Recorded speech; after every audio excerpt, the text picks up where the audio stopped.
আজকে আমরা দেখব পঞ্চম শ্রেণীর বাংলা প্রশ্ন 2025 ফার্স্ট ইউনিট টেস্টের আরও একটা প্রশ্ন। পূর্ণমান 20, সময় রয়েছে 40 মিনিট।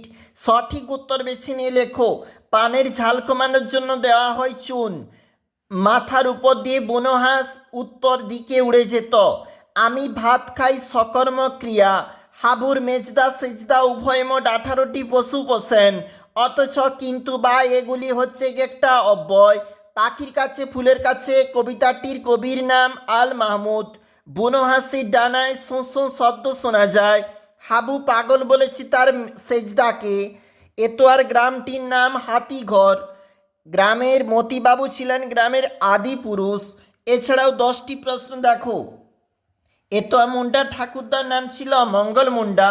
চলে যাচ্ছি, এটা হচ্ছে আমাদের পরের যে পৃষ্ঠাটা, এখানেও রয়েছে প্রশ্ন। দেখো কি বলেছে। সন্ধি কর ক্ষুদ্যোগ নিবৃত্তি ক্ষুণ্ণিবৃত্তি। বালক রবীন্দ্রনাথের প্রধান ছুটির দেশ ছিল বাইরের খোলা ছাদ। অর্থলেখ নালিশ, উত্তর হবে অভিযোগ।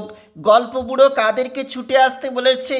ছোট্ট বাচ্চাদেরকে ছুটে আসতে বলেছে। পাখির কাছে ফুলের কাছে কবিতায় চাঁদকে তুলনা করা হয়েছে গোল ডাবের সঙ্গে। হাবু ও তার দাদাদের পোষা মোট পশুর সংখ্যা 175টি।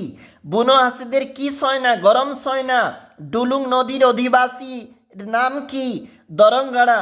গল্প বুড়ো কাদের গল্প শোনাবে না? তার শত্রুদের বা যারা নাচবে না তাদেরকে গল্প শোনাবে না। তাঁবুতে বুনো হাঁসগুলি খেত ভাত ভুট্টা ফলের কুচি মাছ। সন্ধি বিচ্ছেদ করো দিগন্ত দিগ্যোগন্ত। বৃষ্টি হবে বৃষযোগতি। বিপরীত শব্দ লেখো থুতুড়ে হবে জোয়ান। বাক্য রচনা করো জোয়ান এবং দুরন্ত। অবশ্যই দেখবে। আমরা দেখছিলাম 2025-এর আরও একটি প্রশ্ন, first unit test, Bengali question paper, class 5।